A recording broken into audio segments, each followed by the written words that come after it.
We are live. Thank you, Andrew.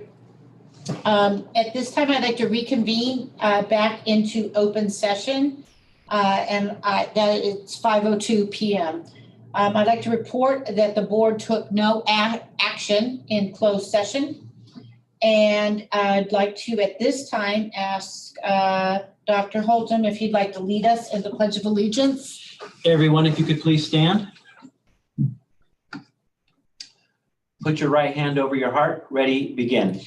I pledge allegiance to the flag of the United States of America and to the republic for which it stands, one nation, under God, indivisible, with liberty and justice for all.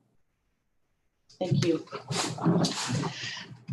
We're going to move on to section 5 of the agenda, which is the comment section, comments and announcements by board members. And we'll go ahead and do a round robin. We'll start with Mark Grover, please. Thank you. I just want to thank everyone for the honor of participating with the school board for the last year and a half, 2 years, whatever it is. And congratulations to the new members and to Sandra. I'm sure the district is in great hands. We have a wonderful team and a great leader in Spencer. So thank you all. Thank you, Mark. Bill LeGrand. I have no comments. I just want to wish everyone a happy Thanksgiving. Thank you, Bill. Art? I want to thank everybody, the administration, the teachers, the parents, the students. I've gained a lot of new friendships here while I've been on this board, and I've had a blast doing it. And happy Thanksgiving and congratulations to Sandra and the new members. That's all. Thank you. Thank you, Art. Sandra? Yeah, I just want to thank Art and Mark for their faithful commitment to our district and to our school districts.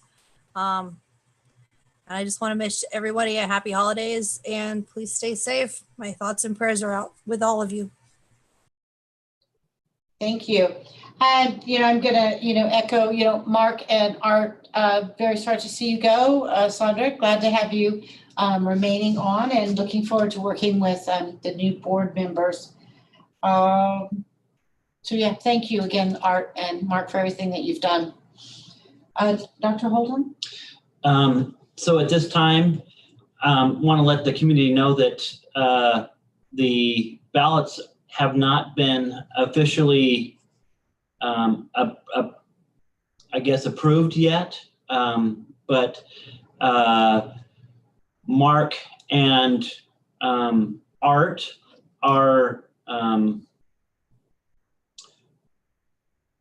probably, based on the ballots, going to be moving on. And so at this time, I want to thank them so much for their dedication that they have given to our district. And on the behalf of the district and our community, I have two proclamations that I will personally deliver to both Art and Mark. Wish we could be together tonight that I could read these and recognize them, but want to just read a couple sentences from each. And this is regarding Art. During his tenure on the board, Art served as a clerk of the governing board and participated in some very difficult decisions. And whereas Art always came prepared for meetings and asked thoughtful questions, Art took great pride in being a presence at many district student events that occurred throughout the year and acted as a great representative of the board. And he's been a great and positive member of the OCESD team. And for Mark took the oath of office for his first term in August of 2017. Whereas during his tenure on the Board of Education, Mark served as clerk of the governing board in 2018 and participated in some very difficult decisions. And whereas Mark always came prepared for meetings, asked thoughtful questions, and scrutinized the district's budget and expenditures as he should. Whereas Mark was a go-to for wonderful donations for the Feather Falls and for district students and staff events. Thank you so much, both of you, for being such a positive influence on our board and being there whenever I asked or needed you, as well as this community. So thank you so much for your service, and look forward to continuing to serve with Sandra and our new board members, whoever they may be, after the election is finalized. Also wanted to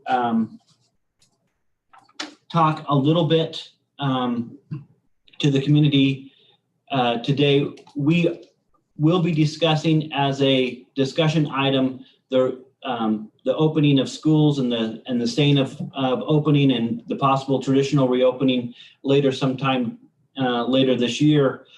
But I've been sending out a lot of information about the importance of continuing to be safe, including the wearing of our masks at school and on our buses and wherever we may be, both for students and staff. We know that this is not always easy. Our district nurse has kind of tightened up some of the regulations and starting to require everybody to wear a mask versus just a face shield, because we know that we are back in the purple, and it's so important that we maintain our social distancing, wearing our mask, and being in accordance with the CDC.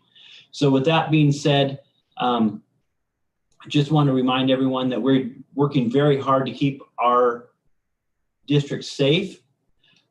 We've been open a month and we've only had one case that we know of, and we are trending much better than some of our surrounding districts. Now, knock on wood, we hope to continue that, but we know part of that is because we've been so dedicated to wearing our PPE, and we're going to continue to do so.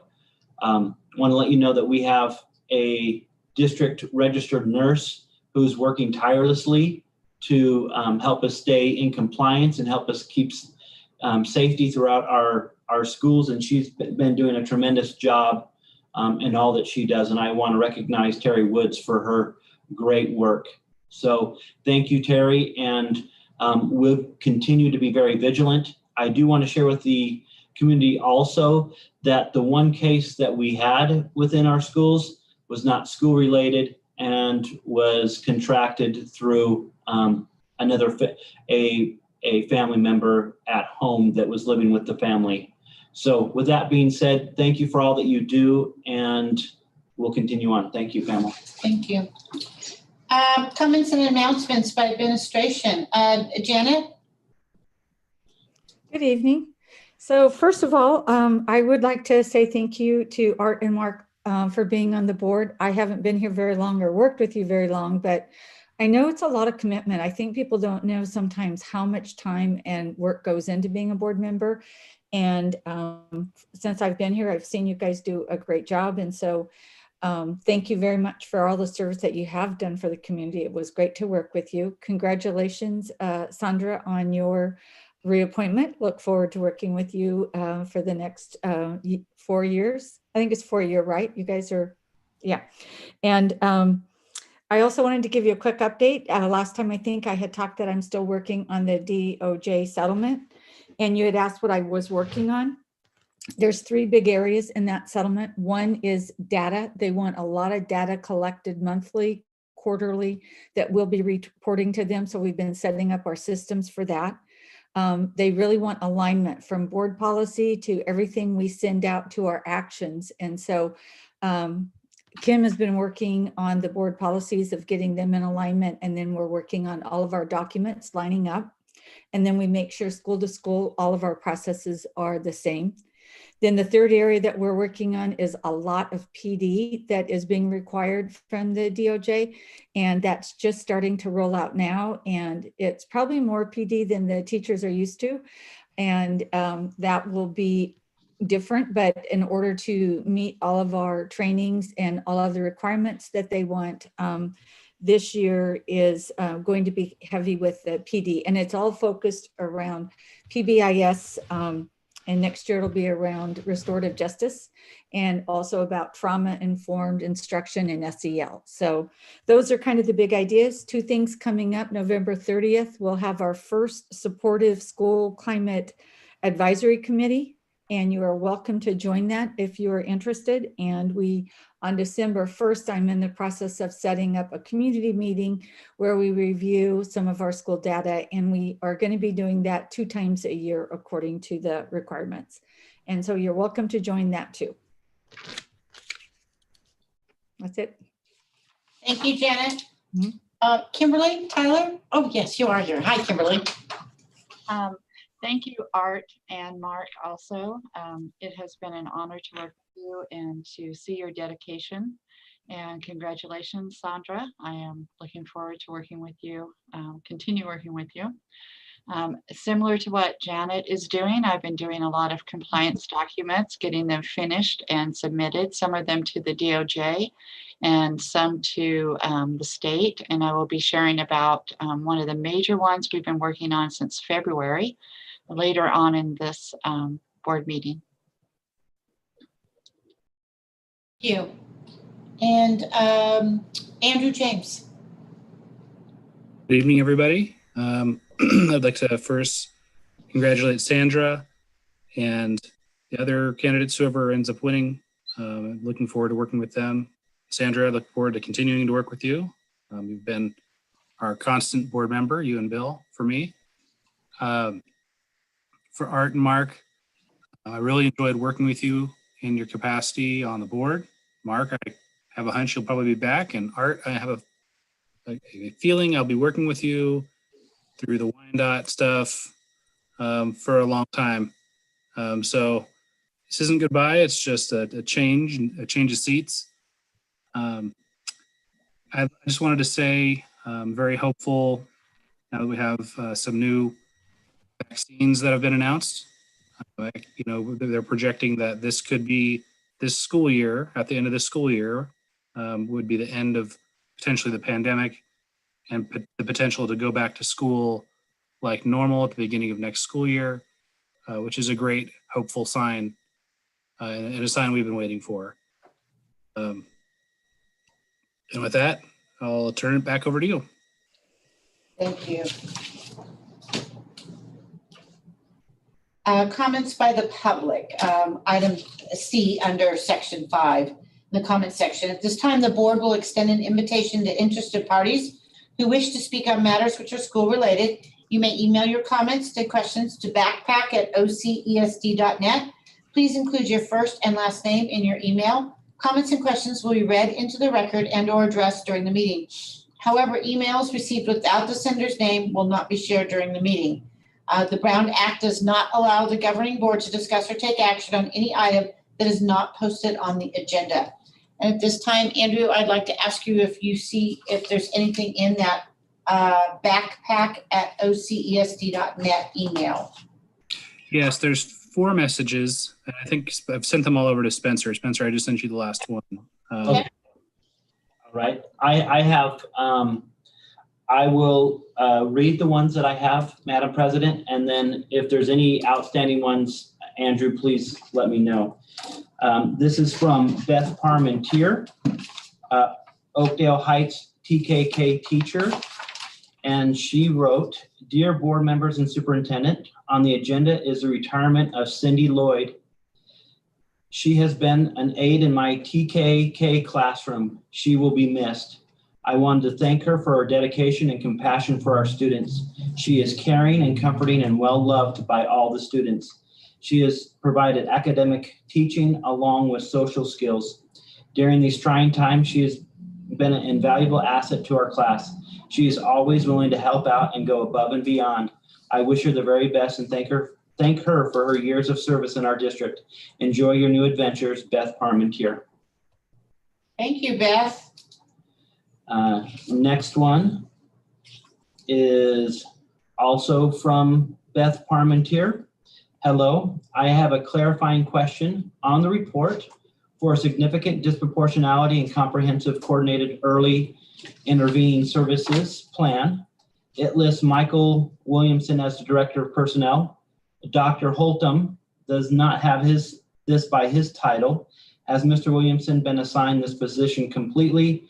Very informative report. Thank you to all those who worked on it. Thank you, Beth Parmentier. And we can address that during that section of the board meeting.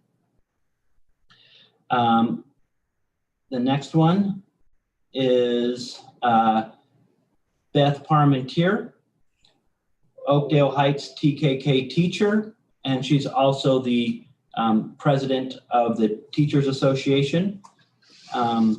When will the board be back to face-to-face board meetings?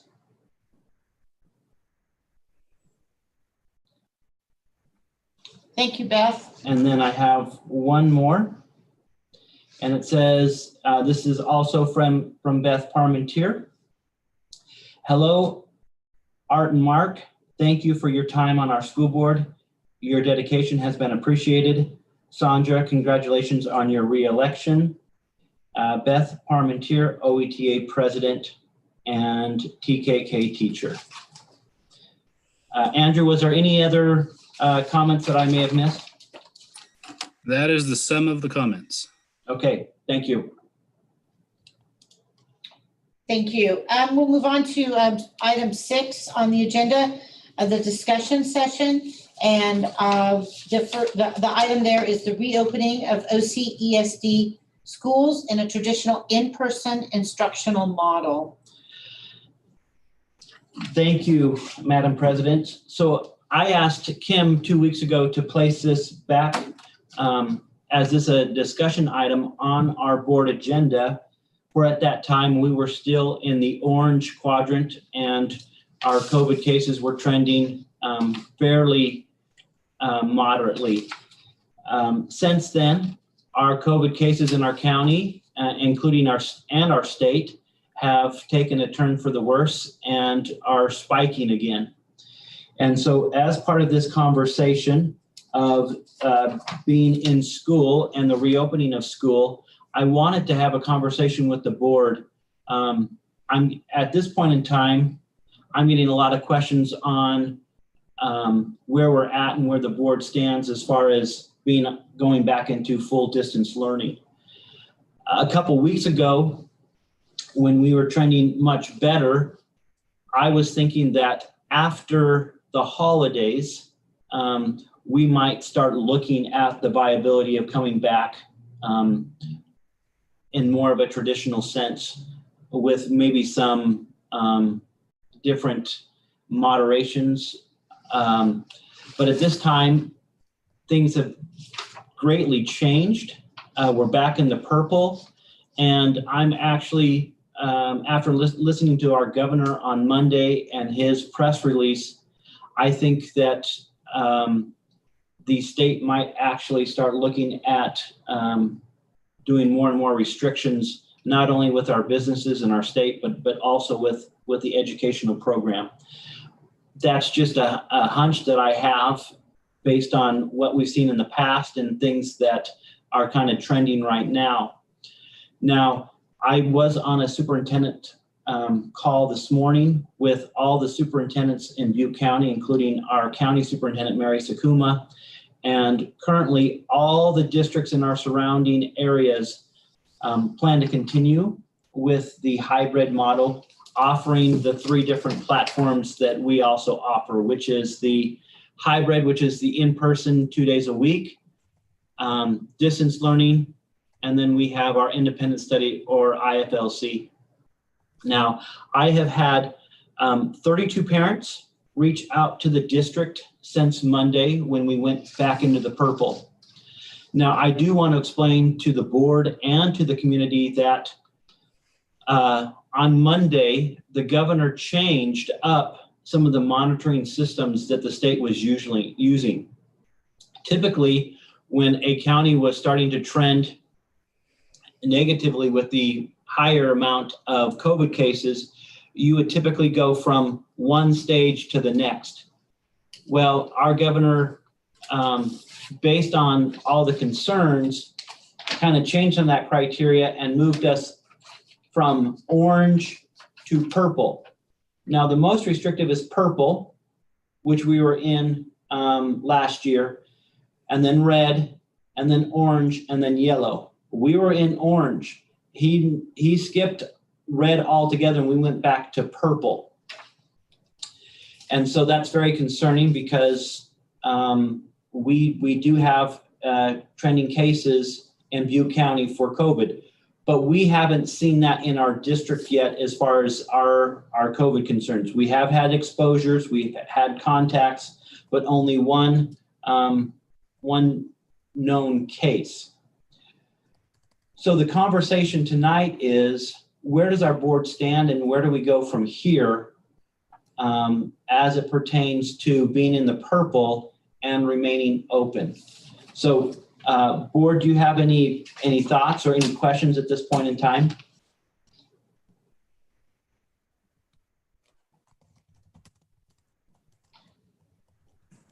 Dr. Holton, this is Bill LeGrone. I'm comfortable staying where we're at until such time as the state changes or requires us to do some sort of change.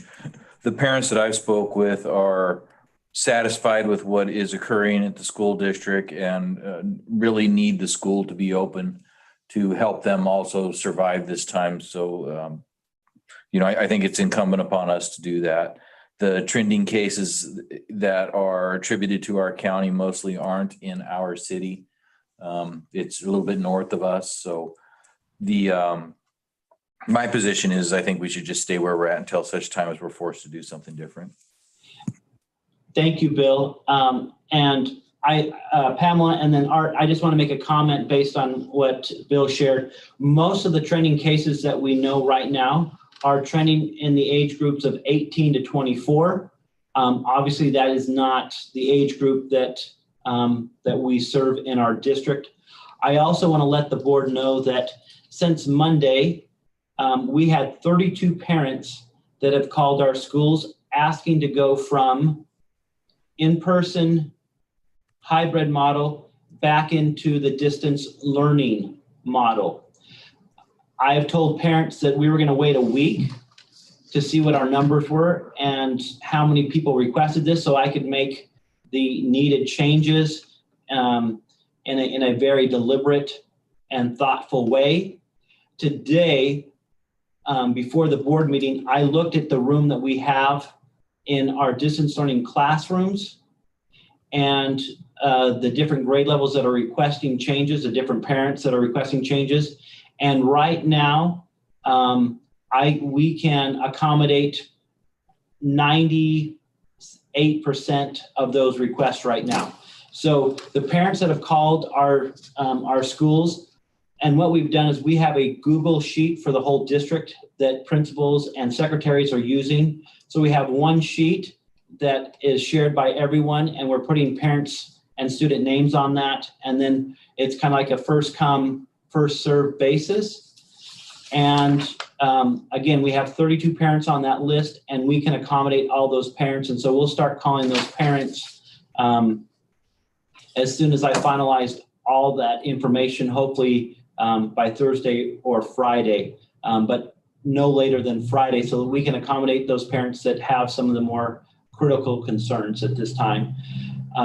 So I just want to address that. Art, or Pamela, you had a question? So I have a question. Do you have any feedback from our teachers on where, and they may be just like all the parents, they could be all over the board, but what feedback have you received from them, if any? Yeah, so I have received feedback from parents, from staff, and I will honestly say it's kind of all over the place. And what I mean by all over the place is some people are saying, Dr. Holton, we should close down.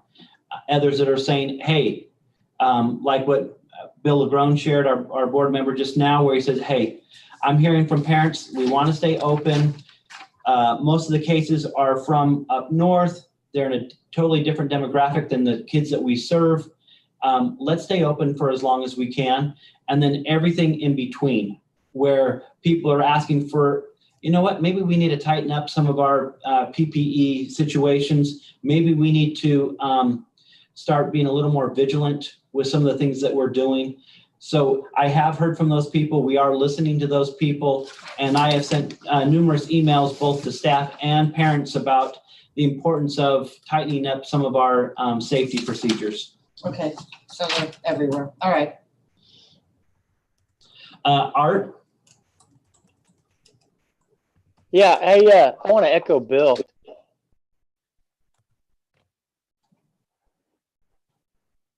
Oh, Mark, you went back on mute. Art, you went back on mute. Is that all you just wanted to share? No, not me. I just wanted to echo Bill. I think we should stay where we're at, and until such time that we really have a really serious situation and we need to go back into distance learning. One more thing I wanted to throw in there. When the governor made the change to go back into the purple, he even threw off Butte County Public Health. They thought we were going back into the red, according to the news organizations, and we went to the purple. So that kind of threw them off as well. So I just wanted to throw that in there.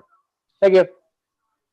Thank you, Bill. Thank you, Art, for that feedback. And we were all kind of thrown for a loop with that. Mark? I have a question. Is it mandatory for students to go? To go to school? Yes. So they need to be in some program. Right. And what I'll share with you is currently we do have room in all three of our programs. We have room, and I say that with a grain of thought, to being careful, because there are a couple grade levels and a couple schools that are full in some grade levels. But for the most part, every program that we're offering right now, in person, distance learning, and our independent study program, all have availability right now. So earlier when we started making these changes and going back into the hybrid model, I told parents, make a decision and stick with that, because we're going to stay with that decision until the winter break. Well, I'm kind of pulling back a little bit on that because we've made such a drastic change. And so I feel like we're going to try to accommodate families as much as we can humanly possible do it without turning over the apple cart. So with that being said, right now we're going to try to accommodate and work with families as much as possible, but school attendance is required and it is mandated by the state. I guess I just need to clarify, if the parents want to go to distance learning only, if they elected to do the hybrid, do they have to stay on the hybrid, or can they go to distance learning only? As of right now, they can call the school that they attend and request to go to distance learning. And right now, we still have room in most areas. It will be a first come, first serve piece or option, but we do have that option right now. Okay, well then I feel that we owe an obligation to the students and to the parents to stay open as long as possible, as long as it's safe.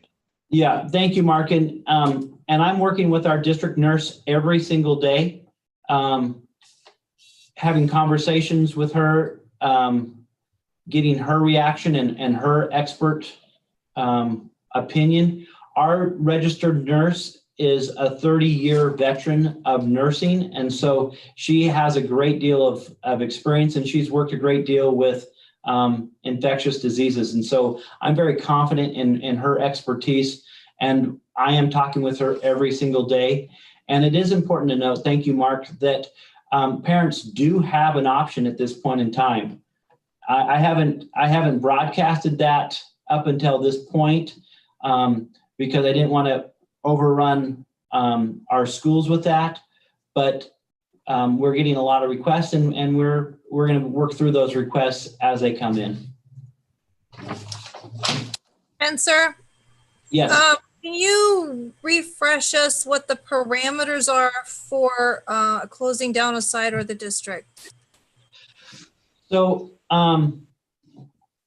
There are several parameters, and there's kind of a flow chart that we have from both the state and local public health department. There's a lot of caveats and a lot of nuances to that. But the bottom line is, if we start to have multiple cases of COVID on a school site, depending on how well we keep those kids isolated in cohorts or classes, depends on how much of a school or a class we have to close down. But if we have multiple positive cases at a school site, that is when we'll start to look at not just quarantining a whole class or a whole grade, but possibly the whole school. It really depends on how many cases we have and how isolated those cases are at the school site. That's why, for example, in our elementary classes, we try to keep them as isolated as possible during their lunchtime, during their recess time, and when they're in their classes. So if we do have cases, and it might be a classroom next door, and there's a positive case, we only have to close down that and quarantine that one classroom and not the whole grade level or expand it out.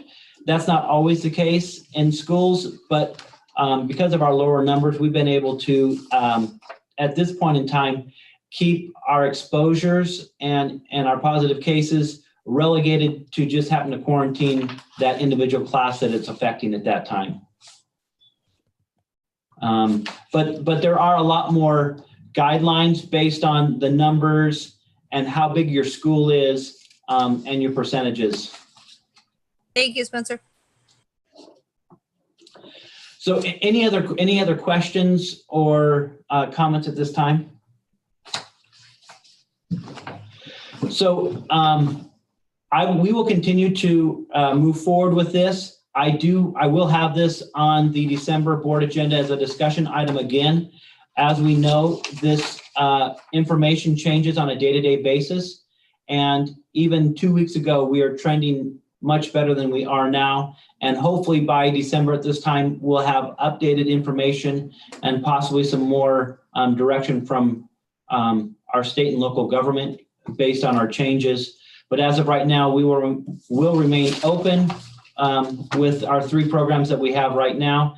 And we will constantly be looking at them and reevaluating. And if we do have something that is very big as far as news or changes, we will, I can reconvene a special board meeting and we can take action at that time. Thank you. Okay, that's all I have.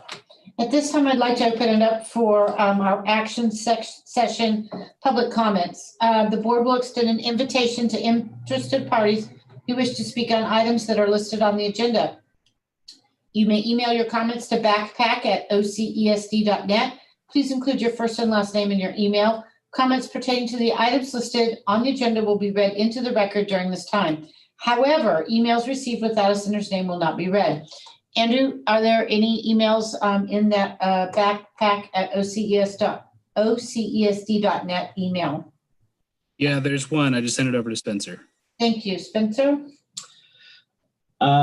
So this is it the one from Shauna Butler? Yeah. It said, please read it at item 11. So when we get to that part of the agenda, I will read it at that time. Thank you. Thank you, Shauna. Let me I just want to make a note so I don't forget.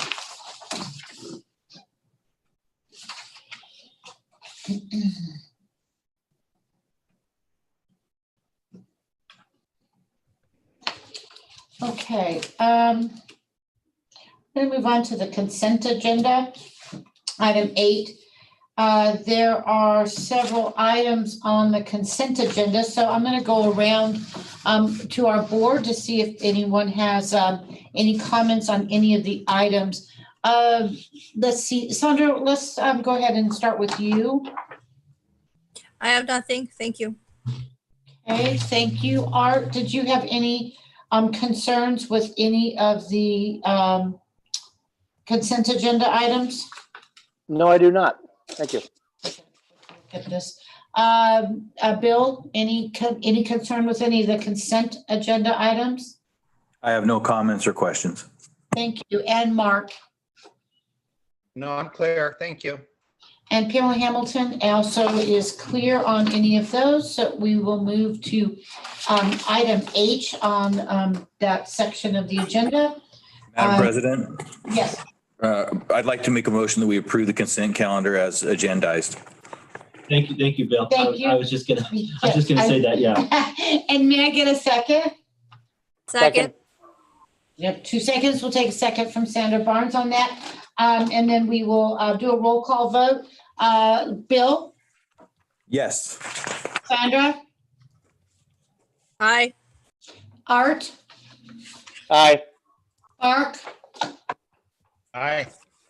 And Pamela Hamilton is also an aye. The motion is approved. We'll move on to item 9, new business. Part A, approve a memorandum of understanding with CSEA, working out of classification during the 2020-21 distance learning model. Okay, thank you.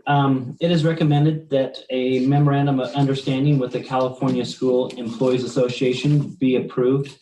This MOU will allow classified CSEA employees who are willing and safely able and have the ability to work out of their classification during distance learning in the 2021 school year.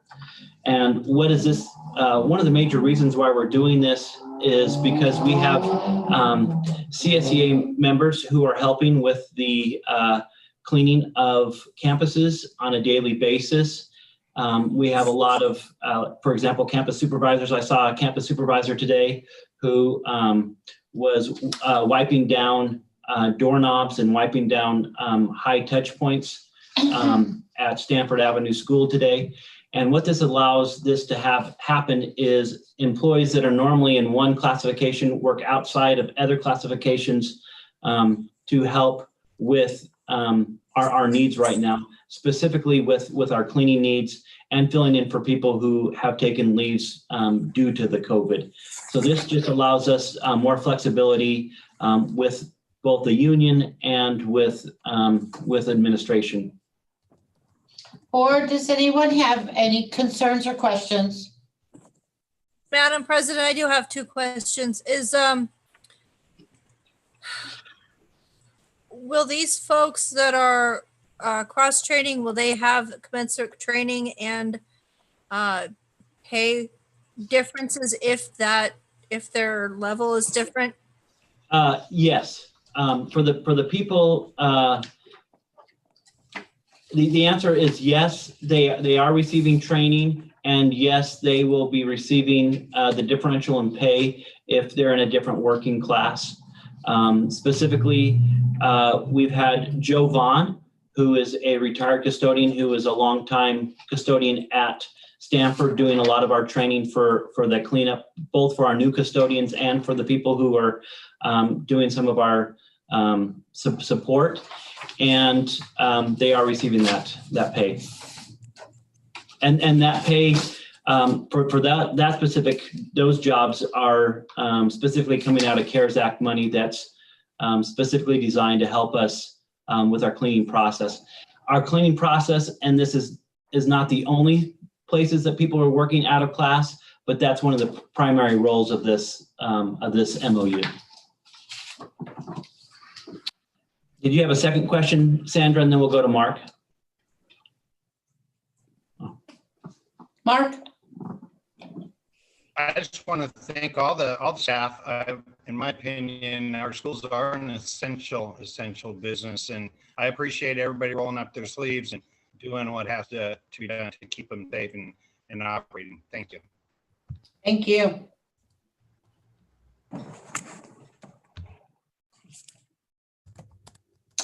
Any further questions or concerns from any of the board members?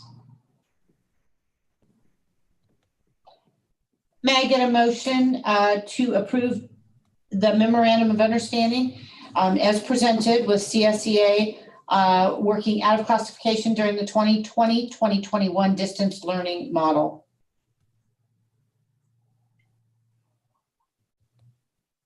So So moved. moved. Great, thank you, Sandra. May I get a second? Second. Thank you, Art. We'll do a roll call vote. Bill? Yes. Sandra? Aye. Art? Aye. Mark? Yes. Pamela Hamilton is a yes. The motion carries. We'll move on to item B. Approve the memorandum of understanding with CSEA reopening schools during COVID-19. Spencer? So yes, it is recommended that a memorandum of understanding or MOU with the California School Employee Association be approved regarding the safe reopening of schools during the COVID-19 pandemic and the 2021 school year. This MOU, again, is between the district and CSEA, working through a lot of the safe procedures that we have for the pandemic. Part of it also includes pay opportunities for extra pay to help cover a lot of the extra duties that we have within our district right now, specifically with the covering of employees that are out for various leaves with the pandemic, and also the before mentioned cleaning and ensuring that our campuses are clean and safe to be open. Some of the other pieces that are part of this MOU talk about following the procedures and protocols and regulations of the CDC, the California Department of Public Health, and the Butte County Public Health Department, and making sure that everybody understands the importance of safety and what we do together to follow all the PPE rules and things of that nature. Any board member have a question on this?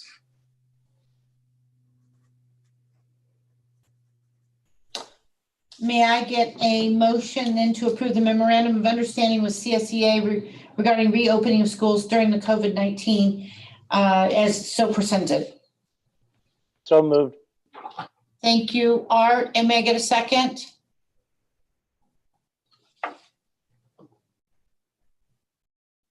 Second. Thank you, Bill. And then we'll do a roll call vote. Sandra? Aye. Mark? Aye. Art? Aye. Bill? Yes. And Pamela Hamilton's also yes. The motion carries. Move on to section C. Approve OCESD's significant disproportionality and comprehensive coordinated early intervening services plan. And that's, I'm going to turn that over, I guess, to Spencer. And didn't Beth have a concern about this as well? Beth Title. Beth Parmentier did, we did read a comment into this section, and her question had to do with on this plan that was submitted that had Michael Williamson as the Director of Human Resources, and we can remedy that. Yeah, because he's also listed as Human Resources Administrator on page 6. So yeah, so Michael Williamson is a principal in our district, and that's his official title. He does do a lot of work and support in the HR department, and that is noted, but that is Director of Human Resources is not an official title. Thank you.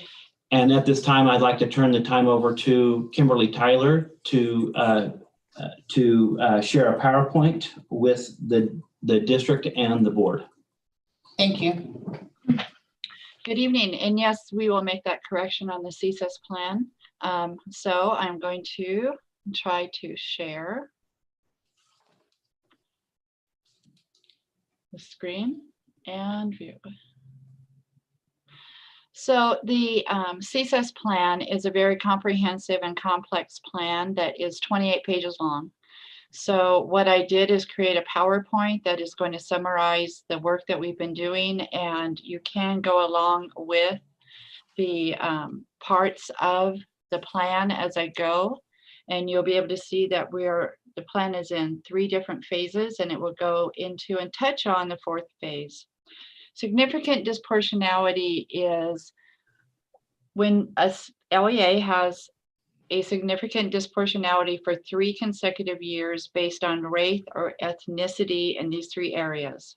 The identification of children as children with disabilities, including identification of children with particular disabilities, the placement of children in particular educational environments, and the incidence, duration, and type of disciplinary actions, including suspensions and expulsions.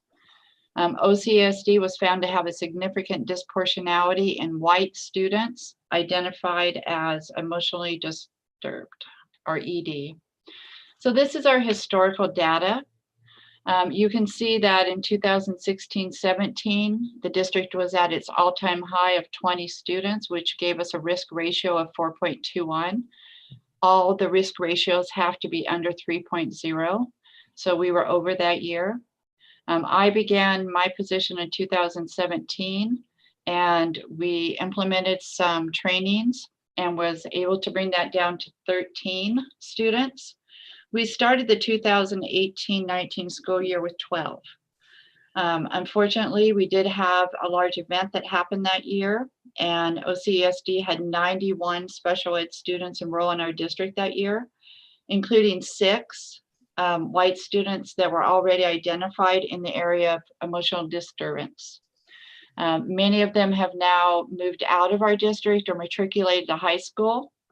And so we have been at 9 students for last year, and we have 9 students for this year. So as you can see, we are not over, but the significant disproportionality goes back 3 years. And so it's actually looking at the 18-19 data, and that is why we ended up in significant disproportionality.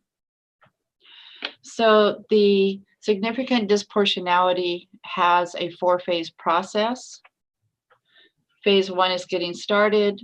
Phase 2 is data and root cause analysis. Phase 3 is the plan for improvement. And phase 4 is implementing, evaluating, and sustaining. The process is a 27-month process. It actually began July 1, 2020, and will end September 30th, 2022. During phase 1, we completed all of these activities, and these are listed in the CSES plan. One of the largest things that we did during this time was gather all the relevant data. The business office gave huge amounts of data and reports to our technical assistant and the data person that she actually employs.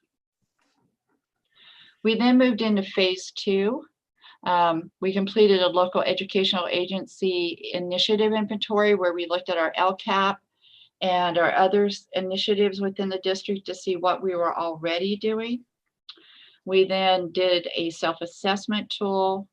We conducted some data analysis, and we determined root causes. We held 2 stakeholder meetings. We attended workshops, webinars, and you'll see that that is all listed along with the dates in the CSES plan. We determined there were 3 main root causes for our over-identification of students in this area and disability and ethnicity. Root cause number 1 was a lack of multi-tier systems of support for behavioral supports, as well as social emotional needs and trauma responsive practices. Root cause number 2 was a lack of universal alternatives to suspensions for students with more intensive behaviors. And root cause number 3 was a limited information of student abilities, cultural trauma, and racial sensitivity. That brings us to phase 3, which is the actual plan. So the plan was developed. It is put before you. We did a review of policies, practices, and procedures because we are working with the DOJ. A lot of our board policies have been submitted to them, and we are working in conjunction with what they are looking at and incorporating that into our plan. What we did in terms of looking for action items to address our root causes is we looked at what we are already going to be doing with the DOJ. We want the work that we're doing in the district to be comprehensive, to be aligned, and to be work that is not duplicated. So the action items that are listed under all three of the root causes, 1, 2, and 3, are going to be items that you will find in the DOJ stipulation. Once the board approves this plan, we will move into phase 4 from now until September 22nd or September 30th, 2022. We will begin to implement this improvement action plan. We will evaluate the effectiveness, myself and Andrew James, and in some cases, Assistant Superintendent Janet Handley will be turning in progress monitoring reports to the state. We will also work on building supports and a plan for sustainability where we are shifting the funding sources from our set aside to district funding. And at the end of our 27-month monitoring period, complete and submit a survey. So our budget allocation for this is 15%. This is $85,130. That's our total set aside. And it will be spent on the SACE plan over 27 months. And again, it will be addressing items that are already in the DOJ. Are there any questions?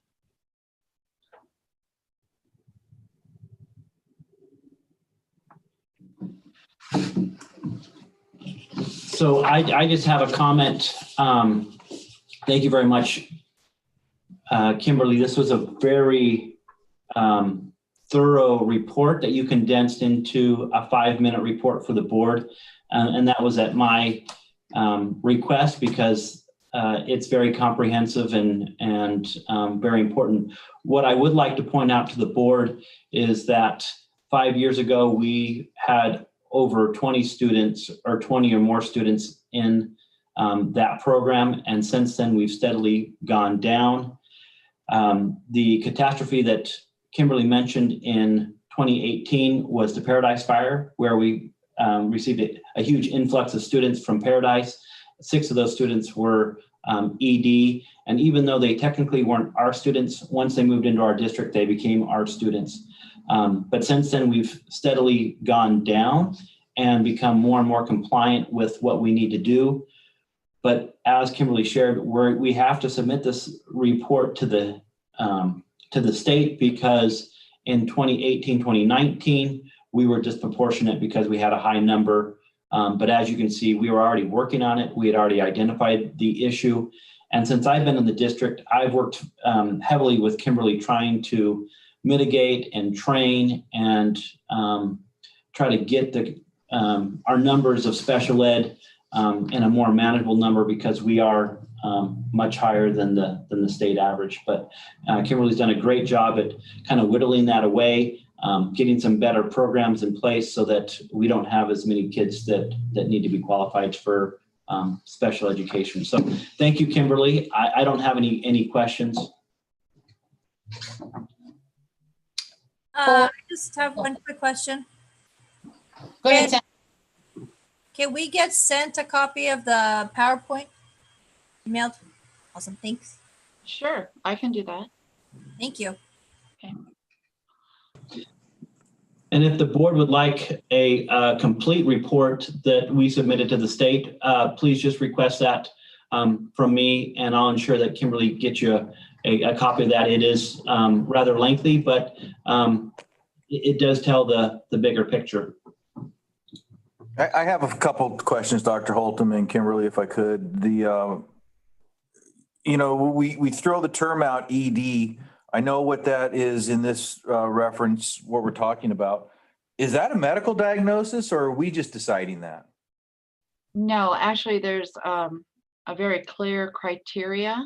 What we did immediately was to start looking at that immediate criteria because, like I said, we had 20 kids, and most of those were placed in county programs.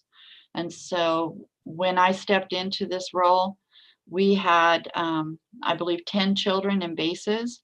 We had children at Nelson Avenue School in that ED program. We had students in the ED program at Oakdale Heights.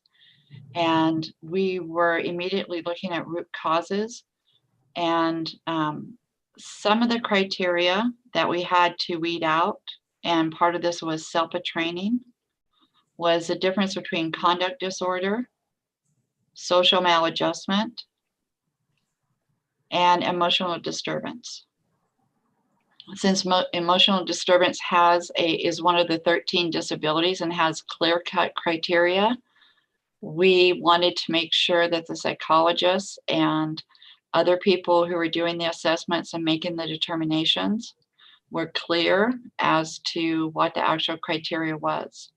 Once we had training in place and we were following that criteria closely, we were not misidentifying students. Okay, so there is a clear criteria laid out, and I'm assuming by the state, to determine if somebody fits the definition of ED, whether that may be a subset of that or just a more broader definition of it. How in the world how are we in a situation where we're disproportionate? How the hell do we control that? I'm sorry, what? Can you? How in the world would we control if somebody is ED or not, and they want to tell us we're disproportionate? And I'm not really sure how this fits in with the Department of Justice. I mean, and what does it have to do? I'm sorry, I'm a little bit lost on this, but what does it have to do with a white student as opposed to an African-American student? Well, this is the California Department of Education's monitoring division of the special ed department. So these are 13 federal disability criterias. So we have 13 federal disabilities. They each have their own criteria. When we have a student who is very behavior challenged in the past, that student was often, and this was a past practice, not current, that student was often referred for a special ed assessment due to behavior, severe behavior. This was prior to our enactment of PBIS. And the reason it is connected and aligns with the DOJ work is because it is related and the root causes are similar to problem behavior. Okay, I get what, okay, I understand now I understand what you're saying now, and I see what the problem would be there. I'm still not sure what the connection is with the Department of Justice. I mean, because the way I'm looking at this is on one side of the plate or the table, we're looking at, well, you know, we're not treating people of color appropriately. And now on this one, we're not treating white people okay. So are we just not treating anybody okay? I mean, that's, you know, I mean, and I don't know, maybe that's an inappropriate question. I don't know. I just don't, I'm confused by the whole thing because it's like, man, what's the next report going to be? As we were going through the DOJ negotiations, Dr. Holtum made it clear to the DOJ that the California Department of Education was telling us we were over-identifying, and the DOJ was saying that we were possibly under-identifying. It appeared that these two departments were not in sync. I will let Dr. Holtum speak to that. No, I think I understand what you're saying, Kimber. Thank you for helping me with that. I was just struggling with the overall concept of the matter. Well, Bill, in the past, there has been a misidentification due to cultural differences between colored students, brown and black students versus Anglo students. That's where the DOJ's problem has come from. When you and I were both on the board, fresh on the board, if you'll remember, our suspensions and expulsions were way into double digits. The first year before you and I joined the board, the suspensions and expulsions were numbering in the 30s range, if I remember correctly. And then the year that we came on board, it was just below 25. Thank you, Sandra. And I do want to kind of maybe address another part of Bill's question. Bill, you are right. Some of this stuff we can't control. Just like in the year 2018, all of a sudden we went from 12 kids that were qualified as ED, and we went up to 18. The Department of Education, they don't take into account that we had a Butte County catastrophe, which we inherited 6 kids overnight. They don't care about that. And that's where it's frustrating for us, because we can't control who moves and moves out of our district. And we can't control the medical, some of these are medical diagnoses. ED is, more so done through the process with our school psychologists and the rest of the IEP team. But the bottom line is some of this stuff we can't control. And tomorrow we could get a student that's ED that moves into our district, and now our numbers go from 12 to 13. And if we continue to inherit a couple more kids, we're back where we started from. It is very frustrating. But really, the state and the DOJ, they want us to identify what's happening and why this is happening, and then address it, which I think from a DOJ standpoint and from a state board of education standpoint, we are identifying what's happening. We're getting more training, and our numbers are going down. And just like Sandra shared, in the last 3 to 5 years, our numbers and suspensions have gone down, and they continue to go down. Even now, obviously with the pandemic, it's a different story, and those numbers are essentially zero. But the bottom line is we're constantly getting better. And hopefully sooner than later, we will be out from under some of these draconian requirements that both the DOJ and the special ed departments are putting on us. Now, that's my opinion, because I think we've been doing a good job and they haven't reflected that. So I think they've been a little heavy-handed, but I just want to say that I know we're working really hard to reverse these trends, and Kimberly's numbers tonight show that we are addressing it, and we're getting better at it. And I believe that the Kimberly and her staff and all of the staff at the school are doing a very good job with this. My concerns lie around I think this, I'm not sure if this helps, or to me, quite honestly, it sounds like we've created a bureaucracy to keep people working on stuff that we can't even control. But what I don't want to see happen in our district, 2 things. One is I never want to see somebody identified as special needs or disabled or something like that just because we don't know how to deal with their behavior. When it's just a behavioral issue.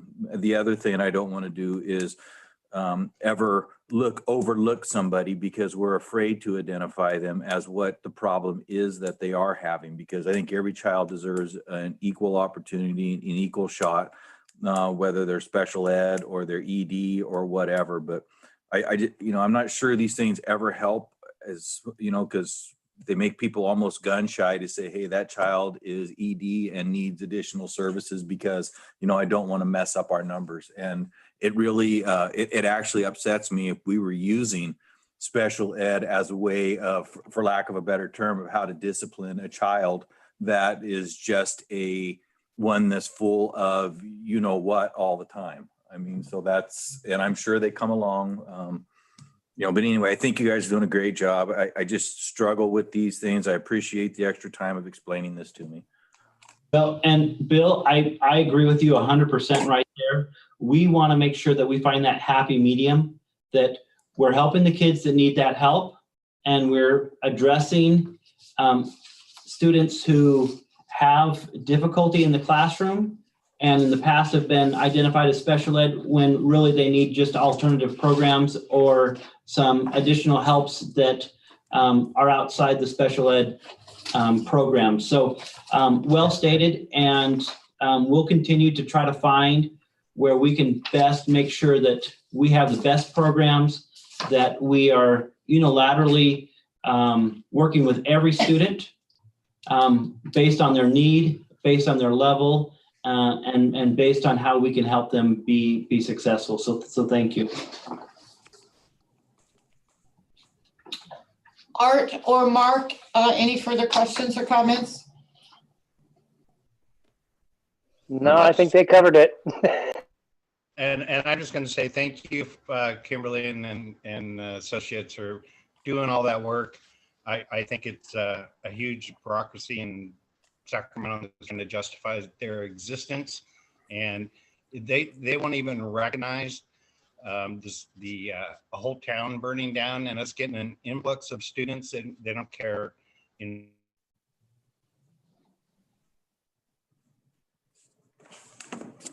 Thank you. At this time, I would like to ask the board for a motion. Madam Vice President, this is Bill Grant. I will make that motion for you to approve the item as agendized with the comment that I originally, when I read this and prepped myself for this meeting, was going to vote no on this. After listening to Kimberly's presentation and answers to the questions and Dr. Holtum and their explaining this to me, I'm now happy to say I'm going to be a yes vote. Thank you for the motion, Bill. May I have a second? Second. Thank you, Sandra. And we'll do a roll call vote. Mark? Yes. Sandra? Aye. Art? Aye. Bill? Yes. And Pamela Hamilton is a yes. The motion carries. I will move on to item 10 on the agenda, business and finance. Approve the fiscal crisis and management assistance team study agreement. So it is recommended that a study agreement with FICMAT, or the Fiscal Crisis and Management Assistant Team, be approved for the presentation of analysis of the district's fiscal health and the identification of the district-specific risk rating for fiscal solvency at no cost to the district. Questions from the board?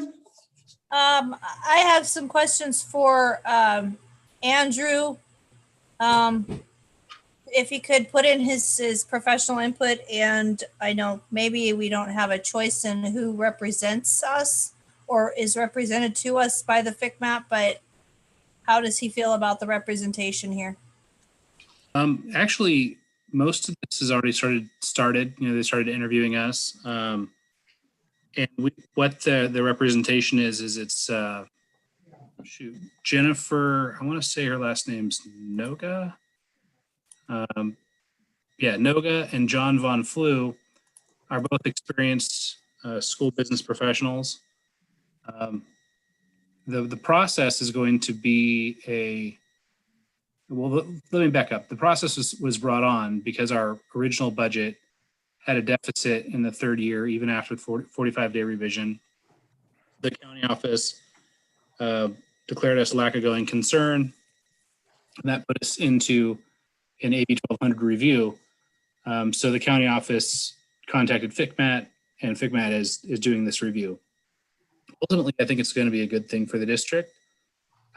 Our financial crisis quite warrants bringing in FICMAT, but they're going to go through all of our different processes in greater depth than do auditors and make recommendations. The process is going to be what do you call that? It's a negative only process. So they're not going to say, hey, good job on this. They're going to say, did you meet this bar? Yes or no? If it's a no, then they go into detail. So it's going to only be a negative result. You'll be getting the results of that in January and February.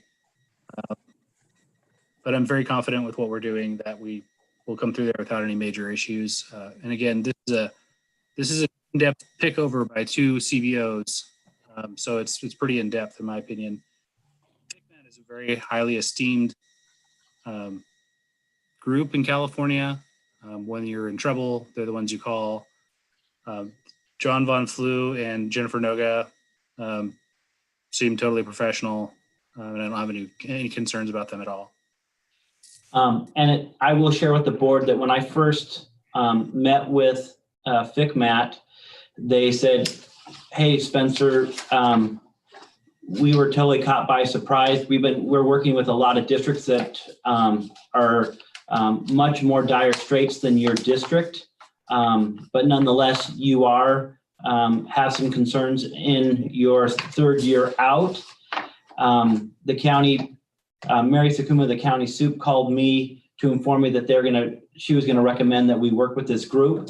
And when I talked it over with Andrew, we said, we welcome any outside eyes to come look and see how we can better our practices, look at anything that we might be missing, and give us consultation of how we can be a better district. So we welcome this.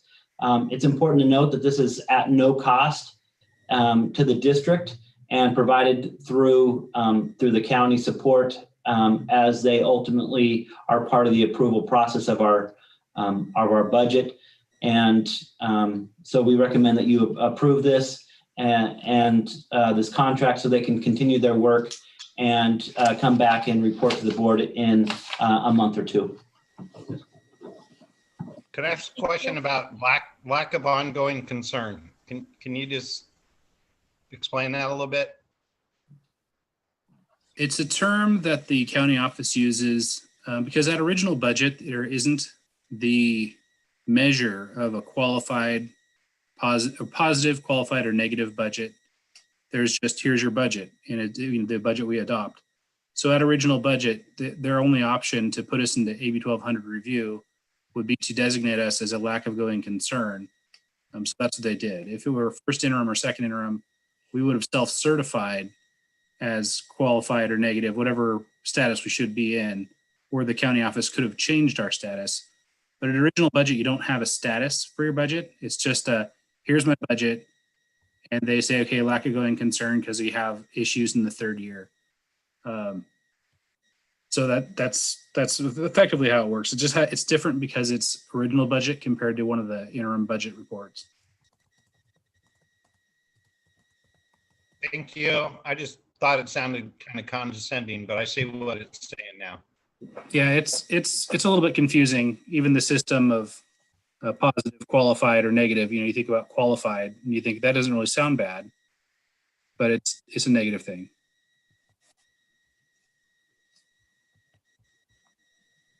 Other questions or comments from the board?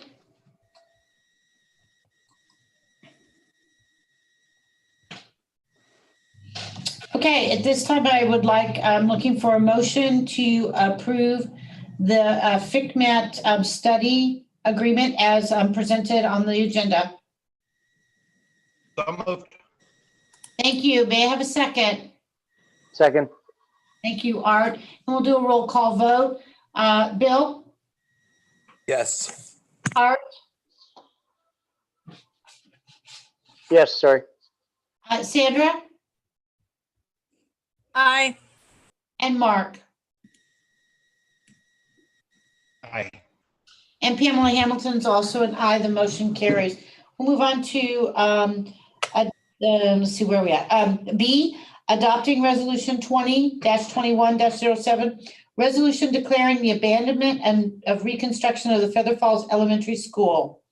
Andrew or? This is Andrew. Yeah, I can take care of this. So we're working with FEMA to help with the loss of the Feather Falls School. Unfortunately, when you're doing application with FEMA, they want a whole bunch of decisions made before you even start your process. We're not for sure that we'll receive any funds to rebuild Feather Falls School through FEMA or through our insurance because of the high insurance deductible. But one of the decisions we have to make now is if we do get funds to rebuild Feather Falls School, what are we going to do?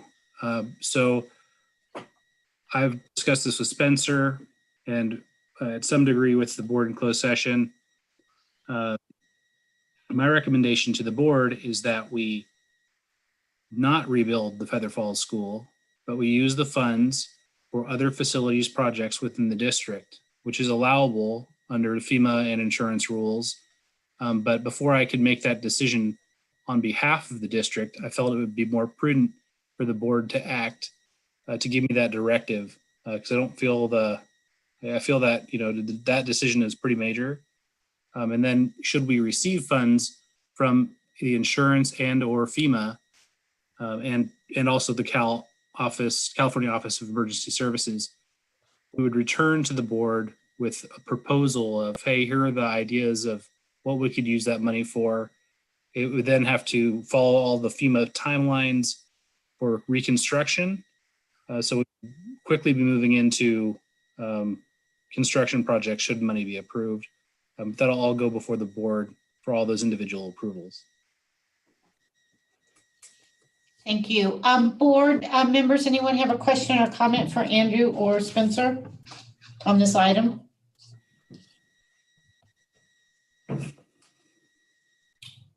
Great. I'll be looking for a motion to recommend that resolution 20-21-07 declaring abandonment of reconstruction of Feather Falls Elementary School be adopted as presented.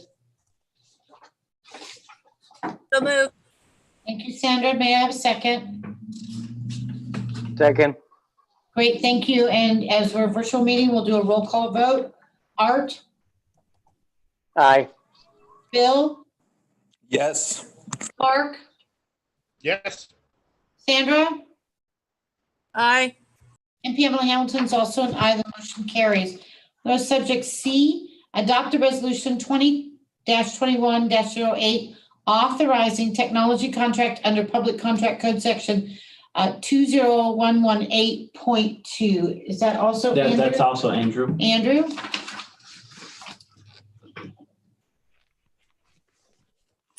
So this has to do with, I think we do this annually or every couple of years when we receive E-rate funds from the federal government. We have to resolve that we're going to go out and go to bid for the many items that we're going to request. These items typically are things like network switches, wireless access points, other types of network upgrades and equipment that the federal government subsidizes, but we have to follow the process. So the process is going to be, we have this resolution before you, we do this, and then we're going to go out to bid with a whole list of different things that we want to purchase. Then a vendor, the low bidder will come in and will win the bid. And then we will go ahead and purchase that stuff, and the federal government will reimburse us for a large share of those expenses.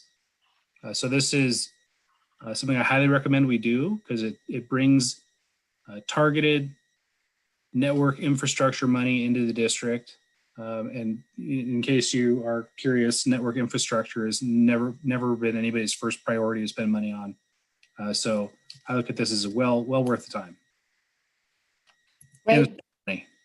No, go ahead, Andrew. Sorry, I interrupted you. No, that was it. I was just throwing in that it's also a lot of money that we get through E-rate. And it's been a good program for Orville City Elementary for the last, however many years we've had it, 10 years, 15 years. Great. Board, any questions or comments on this item?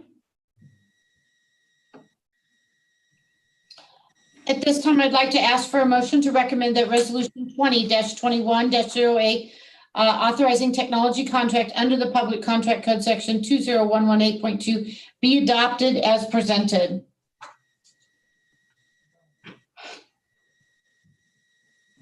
So moved. So moved. Thank you, Art. May I have a second? Second. Thank you, Bill. And we'll do a roll call vote. Mark? Yes. Sandra? Aye. Bill LeGround? Yes. Art? Aye. Pamela Hamilton is also an aye. The motion carries. We'll move on to section D, approve the annual and 5-year summary of developer fee collections. Andrew, I'm assuming this is you as well? Yes, it is. Each year I bring you the annual and 5-year. It's just easier to do the 5-year every year, so I don't have to keep track of when 5 years is. Because it's just an extra page. So this is just the report on our developer fees from last year. The developer fee money we collect, we have been saving to work on the Stanford Avenue parking lot. It has a significant water issue and traffic issue. So we're getting to the point now with this money that we're looking at getting an architect to start to come up with a plan for what are we going to do, what's the project going to look like, and how much money are we going to need. We're getting close to what we estimate the cost will be. The one new thing this year that we didn't have in prior years is there's $61,000 that was added to our fund from Feather Falls School. This was money that was left over in their Fund 25 that when the district lapsed, ultimately got moved in Oroville City Elementary School District. So it bolstered our account. I think that developer fees are important for us, especially in Oroville where it's difficult to get facilities funds. So again, we're getting close to starting to move on that Stanford project, and this is where that money comes from. Thank you, Andrew. Board, any questions or comments you'd like to make?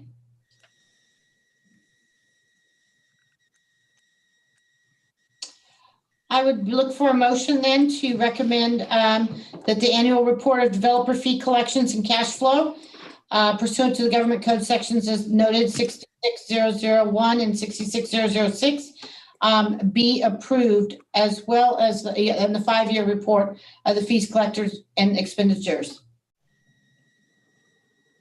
So moved. Thank you, Bill. And may I get a second? Second. Thank you, Art. And we'll do a roll call vote. Mark?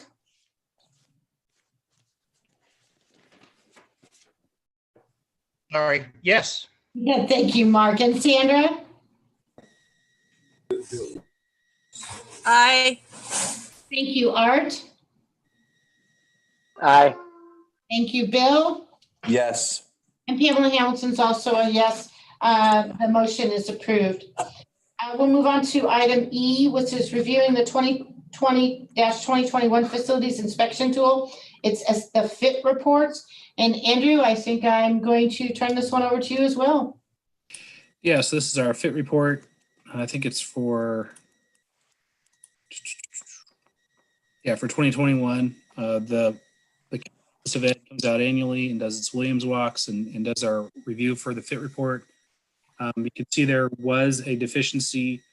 I think there was one or two deficiencies at Central Middle School. And I don't remember specifically what the errors or the deficiencies were, but I know that we, as a matter of principle, as soon as they've identified them, we immediately fix them. School board? So See you tomorrow. the other FIT reports are very clean, 100% exemplary, which shows that our facilities are maintained properly.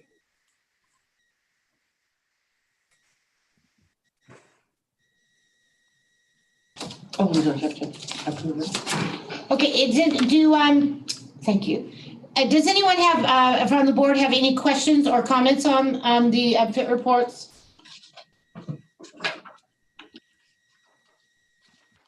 Andrew, thank you. I appreciate that. We will move on to item F, adopting the revisions to the classified salary schedule ranges 20, steps 1 and 2, and they would be effective January 1st, 2021. Andrew, is that you? That would be me. Oh, sorry. The revisions are in compliance with the state of California's minimum wage requirements for 2021. Basically, those two salary ranges, range 20, steps 1 and 2, as of 2021, right, are below the minimum wage of California. State of California is moving to $14 an hour. And then the following year will go to $15 an hour, I believe. And so to be in compliant with that law, those two ranges needed to be amended. And so that's what we're presenting this evening. Thank you. Any questions from the board on this? Great, we'll do a roll, sorry, may I get a motion to approve the revision to the classified salary schedule as presented? So moved. Thank you, Sandra, and second. Aye, second. Thank you, Art, and we'll do a roll call vote. Mark? Aye. Sandra? Aye. And Bill? Yes. And Art? Aye. Pamela Hamilton's also an aye. This motion carries. Thank you. Item 11 on the agenda is personnel to approve the employment contract with Andrew James, Assistant Superintendent of Business Services. I believe there was an email to be read. Yes, and there was an email to be read, and then I will go into my piece, and then I will, as part of the discussion, answer some of these questions that are going to be brought up at this time. My name is Shauna Butler, community member, teacher, and a member of OETA leadership. Our district and board have shared over the last couple months the desperate fiscal crisis that our district is facing. As you look to approve the step increases of the Assistant Superintendent Business Services, I would like to hear from the board their justification to the higher percent increase for their position that the other administrative salary positions. The Assistant Superintendent Business Services is receiving step increases from step 3 to 4 at the rate of 3.8% increase, $5,226, and step 4 to 5 at the rate of 3.9, which is $5,429 with the salary increase reflected in the contract.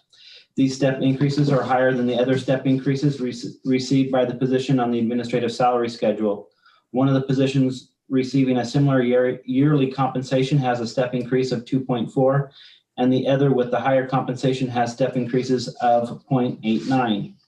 Our district compensates the position of the administrative salary schedules well, and again, since our district is in fiscal crisis, the board might consider reevaluating the amount of the step increases.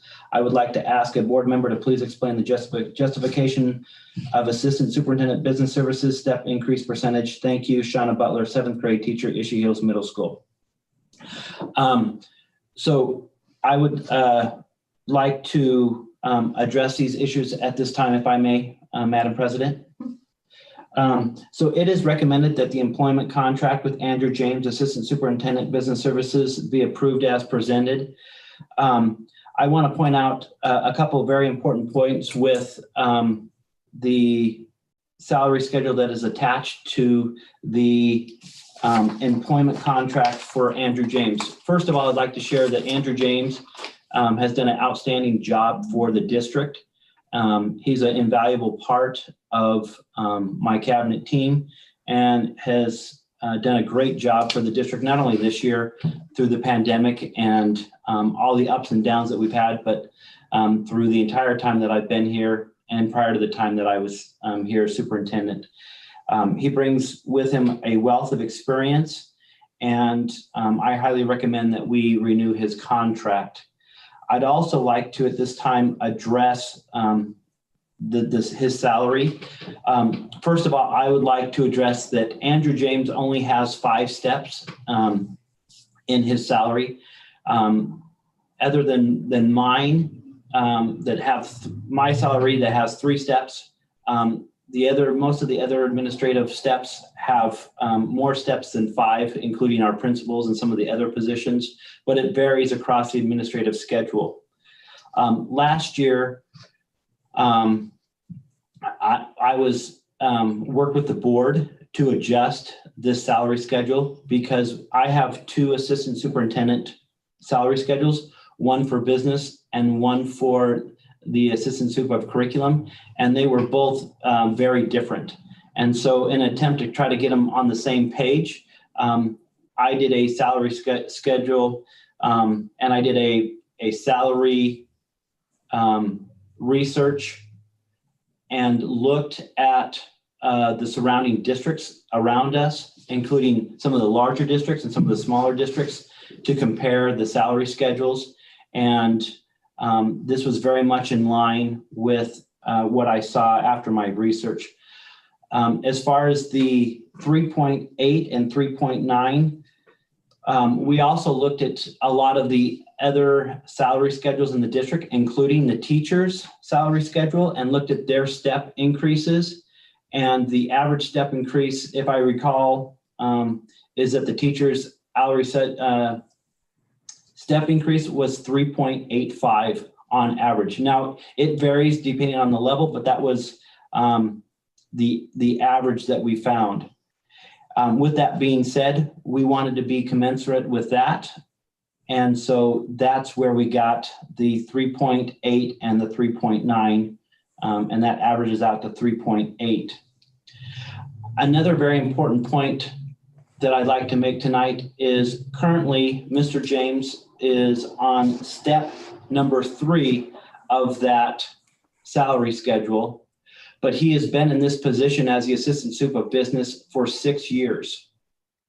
So though his step increases and his salary schedule did increase, we did adjust some of that and moved him and kind of bumped him back in years so that wasn't quite, a huge increase, meaning we didn't give him a new salary schedule and jump him all the way to the top, but we gave him an increase and put him at step 2 last year. And then he's moved to step 3 this year. And so there is a lot of things to consider here. But one, I will say that now his salary schedule is much more commensurate with the other assistant superintendent schedule. Number one. Number two, it is very comparable to surrounding districts. Number three, the step increases mirror a lot of the other step increases both inside and outside our district. And step 4, he's been in the district for 6 years and he's only on step 3. So if it pleases the board, I recommend, again, based on Andrew's strong work ethic and all the duties and things he's done, including taking on a lot more responsibility in the absence of a director of maintenance and operations, I recommend that we approve this contract with the corresponding salary schedule. And I hope that was clear, Madam President. Thank you. I have a question. When would you anticipate that Mr. James would move to step 4? You say he's currently on step 3. He would move there next school year.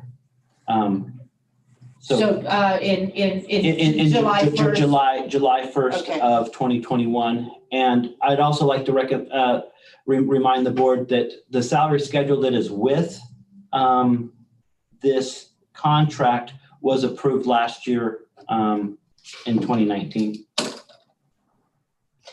And then after he completes the 5 steps, then he moves into this longevity? No. No. After 5 steps, he would only get, he tops out as far as, unless he hits the longevity step, which is after 20 years. After 20 years. But he would stay at step 5. Uh-huh. And the only increases that he would receive would be any negotiated increases that a employee would receive. So that is one of the downfalls of being on administrative schedule, is that as opposed to being classified or teachers where you have anywhere from 20 to 30 steps, sometimes more, he tops out after 5 years. Okay, thank you.